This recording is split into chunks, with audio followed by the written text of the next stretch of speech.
న్యూస్కి స్వాగతం. ఇలాంటి పేపర్లో చూసినాం, అన్ని పేపర్లో చూసినాం. 5 జడ్జిల ఫోన్ ట్యాపింగ్ అయింది. అసలు ప్రభాకర్ రావు, శ్రవణ్ కుమార్ అమెరికా నుంచే వస్తలేరు. 2 సార్లు సార్ కేటీఆర్లో సార్ హరీష్ రావుని పంపించి మీరు రాత్రి మీరు వస్తే మేమందరం చేయలేకపోతామని చెప్పి కేసీఆర్ హరీష్ రావుని పంపించి ఏ ఫ్లైట్లో పోయిండో ఆ రోజు నేను ఒక్కనే ఫ్లైట్ నెంబర్ బోర్డింగ్ కార్డుతో సహా ప్రూవ్ చేసిన. ప్రభాకర్ రావు పోయి నేను రావద్దన్నాడు, అక్కడనే ఉండమని చెప్పినాను. దాని మీద కోర్టులో కేసు నడుస్తుంది, ఈడీ కేసులు నడుస్తున్నాయి, ఇవన్నీ కొడుకు మీద నడుస్తున్నాయి, బిడ్డ మీద నడుస్తున్నాయి. కేసుల గురించి కోర్టు న్యాయస్థానం కాబట్టి మేము మాట్లాడడం. కానీ నువ్వు వచ్చినావు కదా, ఏ జిల్లాకు పోదామా, గజ్వేల్ కానీ పోదాం. గజ్వేల్కి పోదామన్నా రెడీ, సిరిసిల్లాకు పోదామన్నా రెడీ, సిద్దిపేటకు రెడీ. ఎన్ని ఇళ్ళు కట్టినావు నువ్వు నల్గొండకు రా. ఎగ్జాంపుల్ దత్తత తీసుకున్నావు కదా, 979 ఇల్లు కట్టి ఒక్క ఇల్లు కూడా గ్రూపే చేయకుండా ఇప్పుడు ఇవాళ 3 కోట్లు పెట్టి రిపేర్ చేపిస్తున్నాను. నేను నా MLA STF fund, collector fund పెట్టి రిపేర్ చేసి పేదోళ్ళకి ఇచ్చుకుంటా. మళ్ళీ కాన్సెంట్కి 3500 ఇల్లు ఇస్తున్నాం. 10 ఏళ్ళు రేషన్ కార్డు కొట్టలేను. ఇవాళ రైతు భరోసా 20% పెంచి 12,000 వేసినాం. ఇవాళ రైతులకు 50 లక్షల కుటుంబాలకు నెలకు 200 యూనిట్లు ఫ్రీ అంటే నెలకు 1000 రూపాయలన్నా సంవత్సరానికి 12,000 ఫ్రీగా చేస్తున్నాం. నువ్వు 7 లక్షల కోట్లు అప్పు చేసి 6,000 కోట్లు మిత్తి కట్టాలి, 7,000 కోట్లు ఒరిజినల్ కట్టుకుంటా 18,000 కోట్ల రూపాయలు జీతాలు ఇవ్వాలి. పెన్షన్స్ జీతాలు కలిసి 18,000 కోట్లు మొత్తం కలిసి అంత ఖర్చు రాష్ట్ర ఆదాయం కానీ ఇంట్రెస్ట్ కానీ. అయినా సరే పైసా జమ చేసి ఈరోజు ప్రభుత్వం ముందుకు పోతున్నది. నీ అందరికీ తెలుసు. ఒక్క రేషన్ కార్డు పేరు తెలంగాణ, ముద్ర పేరు తెలంగాణ. అసలు తెలంగాణ తల్లి విగ్రహం లేదు, అసలు తెలంగాణ పార్టీ లేదు. టీఆర్ఎస్ పార్టీని బీఆర్ఎస్ఏ మార్చుకున్నావు. నువ్వేం పడగొడతావు, నువ్వేం తొక్కుతావు మమ్మల్ని. పార్టీని నువ్వే మార్చుకొని టీఆర్ఎస్ పై బీఆర్ఎస్ అని నీ పార్టీని నువ్వే మొదలుపెట్టుకున్నావు. ఎప్పుడైతే దళితులను మోసం చేసినావో, రెండవసారి ఎన్నికల ముందు దళిత బంధువు ఫోన్లలో మెసేజ్లు పంపించి ఓట్లేసింది. మొదటిసారి దళిత ముఖ్యమంత్రి అంటే దళితులందరూ కూడా ఓట్లేసారు. 12% మైనార్టీలకు రిజర్వేషన్ అన్నాం. నీలాగా తప్పుడు మాటలు చెప్పలే. మేము చేసేయే చెప్పినాం, అవే చేస్తున్నాం. ఇంకా ముందైనా సరే ప్రతి ఒక్కటి చేస్తున్నాం. చెప్పని మూసి కూడా చేస్తున్నాం, క్లీనింగ్ చేయాలి. అందుకని నువ్వు ఏదో బయటకు వచ్చి మాట్లాడితే రోజు భయపడతావు లేడు ఇక్కడ. నేను దీనిలాగా దొంగ మాటలు చెప్పి దళితులను చేస్తా అని చెప్పి నువ్వు అధికారం రాలని. 6 గ్యారంటీలు సోనియా గాంధీ ఆంధ్రప్రదేశ్లో పార్టీ అంతా మొత్తం పోయింది. ఒక వార్డు మెంబర్ లేడు మాడు. అక్కడ పార్టీ పోతుందని కూడా తెలంగాణ ఇచ్చింది సోనియా గాంధీ. 2 సార్లు కేసీఆర్ మాటలని మోసపోయినాం. అసలు తెలంగాణ కాంగ్రెస్ గెలిపించాలని ప్రజలు గెలిపించిండ్రు. మళ్ళీ కూడా మేమే గెలుస్తాం. నీతో ఏమీ కాదు, ఏమీ చేయలేవు. ఎప్పుడైతే పార్లమెంట్లో, అసెంబ్లీలో కొద్దిగా 39 సీట్లు వచ్చినాయి. పార్లమెంట్లో వచ్చేసరికి 9 3వ ప్లేస్ 7వ ప్లేస్ డివైడ్ పోయింది. నేను చేసేది ఏముంది? రేపు రా లోకల్ బాడీ ఎలక్షన్ చూసుకున్నాం. ఒక జిల్లా పరిషత్ ఛాలెంజ్ చేస్తున్నాం. హోదా పోస్టు ప్రజల పక్షాన ఉండి ప్రభుత్వం చేసే మంచి చెట్లకు మంచి పనులు చేస్తే మెచ్చుకోవడం, లేకపోతే సలహాలు ఇవ్వడం, అసెంబ్లీకి రావడం. ప్రతిపక్ష శాసనం అంటే అంత ముఖ్యమైన పాత్ర. అది మరిచి 14 నెలలు కుంభకన్నులాగా అసెంబ్లీలో ఫామ్ హౌస్లో, అసెంబ్లీకి రాకుండా ఫామ్ హౌస్లో నిద్రపోయి ఇవాళ నీవు అసెంబ్లీలో మీరు చూశారు ఎన్నోసార్లు. అరే కేసీఆర్, నీకు 39 మంది బలం ఉంది. మా పట్టించిన వారికి 6 ఎమ్మెల్యేలున్నా, సిఎల్పీ నాయకున్నా ప్రతిరోజు వచ్చి నువ్వు మైక్ ఇచ్చినా ఇవ్వకుండా ప్రజల పక్షాన పోరాటం చేసిండు.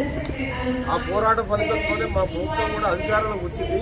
నువ్వు చేసిన తప్పులన్నీ కూడా 6 ఎమ్మెల్యేలతో ఉన్న బలం ఉన్నా సరే నీకు 39 బలం ఉంది, ఎందుకు వస్తలేవని చెప్పి ఆ రోజు మా పట్టించిన సిఎల్పీ నాయకులు డిప్యూటీ లీడర్ శ్రీధర్ బాబు గారు కొట్లాడిండు. ఈయన 39 మంది ఉన్న 14 నెలలు 5 సార్లు అసెంబ్లీ పెట్టా రాలే. నేను ఛాలెంజ్ చేసిన హరీష్ రావు, కేటీఆర్ మారే మీరు పచ్చగాలి, మీరెందుకు మాట్లాడుతున్నావు? మీ మావని మీ నాయనని రమ్మని చెప్పు, ఛాలెంజ్ చేద్దాం. మీ 10 సంవత్సరాల పాలన మా ప్రభుత్వం ఏం చేస్తుందో తెలుసుకుందాం. మీ పచ్చగాలతో మేమెందుకు మాట్లాడుతామని నేను ఎన్నోసార్లు చేసినా నాకు ఇవాళ సంతోషంగా అనిపిస్తుంది. ఇవాళ నా ఛాలెంజ్కు నిన్న కూడా కేటీఆర్ నల్గొండకు వచ్చి నల్గొండను ఎండబెట్టి ఎస్ఎల్పి సొరంగాన్ని పండబెట్టి ఉదయ సముద్రం పూర్తి చేయకుండా మహాత్మా గాంధీ యూనివర్సిటీలో కాలు కూడా పెట్టాలి. 10 ఏళ్ళు జిల్లా మినిస్టర్ పెట్టాలి, కేటీఆర్ పెట్టలే. అలాంటి వచ్చి వాడు వీడని మాట్లాడి నా మీద.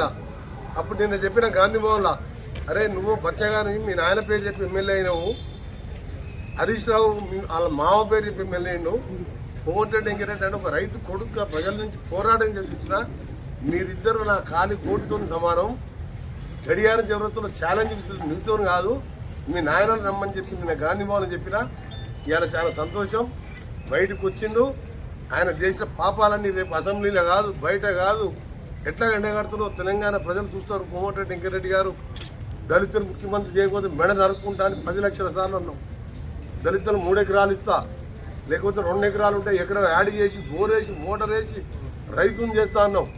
డబ్బులు పెట్టు, నీ బిడ్డ అల్లుడు నీ గొర్రెలను ఏడగట్టేస్తామన్నాం. ఎన్ని కట్టాం? ఉదాహరణ నల్గొండ కాన్ఫరెన్స్ తీసుకుందాం. 979 ఇల్లు కట్టి ఒక్క ఇల్లు కూడా గృహోపయోగం చేయలేదు. పత్రికా సోదరుల ద్వారా కేసీఆర్ నేను ఫామ్ హౌస్లోకి వెళ్ళి మాట్లాడినావు ఇంతకుముందు. ఆయన అంటూ నువ్వు అంటే ఫామ్ హౌస్ అంటా, నువ్వే చెప్పినావు ఫామ్ హౌస్ ఉంది, ఎకరానికి ₹1 కోటి పంట పండుతుంది అని చెప్పి నువ్వే చెప్పినావు. ఫామ్ హౌస్లో ఉన్నావు. ఫామ్ హౌస్కి వెళ్ళి ఇంతకుముందు ఏదో కొందరిని పిలిపించుకొని మాట్లాడినావు. రేపటికి వెళ్ళి నీ తడాకా చూపిస్తాను. మన చూపించావా పార్లమెంట్ ఎలక్షన్ నీ తడాకా? పార్లమెంట్ ఎలక్షన్ 16 పార్లమెంట్ ప్రచారం చేసినావు కదా, ఏమైంది? 5 నెలల కింద 6 నెలల కింద 9 ఇట్లా డివైడ్, 9 ఇట్లా 3వ ప్లేస్, 7 ఇట్లా డివైడ్ పోయింది. ఈ 6 నెలల్లో నువ్వు చూపించే తడాకా ఏముంది? అందుకనే కేసీఆర్ ఇన్ని రోజులేమో పోరాళ్ళు బయటకు పంపించి ఉరిపించి నువ్వునే రోడ్ల మీద. ఇవాళ నువ్వు ఏదో పెద్ద నాయకులు అనుకుంటావు. తెలంగాణ సాధనలో నీకు పాత్ర లేదు. శ్రీకాంతాచారి చక్కెర జీవనంలో 4 కోట్ల మంది పాత్ర ఉన్నది. అంతో ఇంతో ఉంటే పాత్ర కాంగ్రెస్ పార్టీ ఎంపీలది. నాలాంటి వారు పదవి త్యాగం చేసి మళ్ళీ తీసుకోలే. నీలాగా ఎంపీగా రాజీనామా చేయడం, మళ్ళీ బై ఎలక్షన్ పోవడం, ఆంధ్రోల దగ్గర డబ్బులు పొందడం, నీలాగా చేయలే. తెలంగాణ కొట్లాడి తెలంగాణ కోసం తెచ్చి తెలంగాణ వచ్చిన మంత్రి పదవి తీసుకుంటా అని చెప్పినా, తెలంగాణ వచ్చిన మంత్రి పదవి తీసుకున్నా, నువ్వు 80% పూర్తి చేసిన సొరంగాన్ని ఇలా అమెరికాకు పోయి సామాన్ తీసుకొచ్చి వారం 10 రోజులు ఫిట్టింగ్ చేస్తున్నావు. మార్చి నెలాఖరు చేసి 2 నెలల్లో సొరంగాన్ని పూర్తి చేస్తున్నావు. భువనగిరి ఎమ్మెల్యే గారండి. దాంతోపాటు రావణ వెళ్ళని అప్పుడే సీఎం గారిని తీసుకొచ్చినావు, నీళ్లు పోపించినావు. ఈరోజు బస్వాపూరు గన్నమల్ల రిజర్వాయర్తో 390 కోట్లు మా భువనగిరి ఎమ్మెల్యే గారు ముఖ్యమంత్రి గారికి ఉత్తమ్ కుమార్ గారికి చెప్పి ఇక నిధులు శాంక్షన్ చేసి అవి పూర్తి చేసుకుంటున్నావు. ఇవన్నీ నువ్వు 10 ఏళ్ళు మర్చిపోయినావు కాబట్టి 11 స్థానాలలో డిపాజిట్ పోయేంత పని అయింది నీకు. ప్రతి ఎమ్మెల్యే 60-70, 50 వేలతో గెలిచినావు. ఎంపీలు అయితే దక్షిణ భారతదేశంలో Nalgonda MP highest, Bhuvanagiri MP కూడా 3-4 లక్షల మెజార్టీ. 14 నెలలకు బయటకు వచ్చి ఏమన్నాడు ఆయన మాటలు. ఇంతకుముందు ఆయనంట గంభీరంగా చూస్తున్నాం, నేను కొడితే మామూలుగా ఉండదంట. మిస్టర్ కేసీఆర్ దొంగ దీక్షలు చేసినాక అలవాటు నీకు. నీ మాటలతో 10 ఏళ్ళు రాజ్యాన్ని వెళ్ళి ఇంట్లోకెళ్ళి బయటకు వెళ్ళకుండా దెబ్బ కొడితే మామూలుగా ఉండదంట, లేవరంట. నువ్వు 41 కిలోలు ఉన్నావు, నువ్వు కొడితేనే లేవరంటే మరి నేను 82 కిలోల పైన ఉన్నా. నేను కొడితే నీ పార్టీ లేస్తుందా? ఉంటుందా అసలు? నీ ఫామ్ హౌస్ ఉంటుందా? నీ ఫామ్ హౌస్ కూడా కూలిపోతుంది. నువ్వు ఎన్ని మాటలు దెబ్బ కొడితే లేవరు ఇవన్నీ కాదు. రేపు అసెంబ్లీకి రా, 5వ తారీఖు 7వ తారీఖు రేపు డిసైడ్ చేస్తున్నాం. అసెంబ్లీలో పెడదాం. దళిత ముఖ్యమంత్రి ఇవ్వకుండా బెడనాడుకుంటున్నది ఎవడు? ఇవాళ 2 లక్షల రుణమాఫీ చేసి చూపించింది ఎవరు? సొరంగానికి అమెరికా నుంచి ఇవాళ 100 కోట్లు అడ్వాన్స్ ఇచ్చి మొదలుపెట్టింది ఎవరు? కొండపోచమ్మ బస్వాపు పైన కింద బస్వాపులు నింపాం, కొండపోచమ్మ నింపుతుంది. మల్లడ సాగర్ నింపుతాం, కింద ఆలేరు నీళ్ళు ఇవ్వవు. అంటే నల్గొండ నీళ్ళు మంత్రులు కాదా? అందుకనే చాలా సంతోషంగా ఉన్నది. ఎందుకంటే ఈ పిల్లలతో మాట్లాడి పిల్లలు ఏదో వరులుతూ నేను వదిలిపెట్టేసిన పిల్లల్ని ఇవాళ ఆయన దెబ్బ కొడతాడంట, నేను లేవంట. ఈరోజు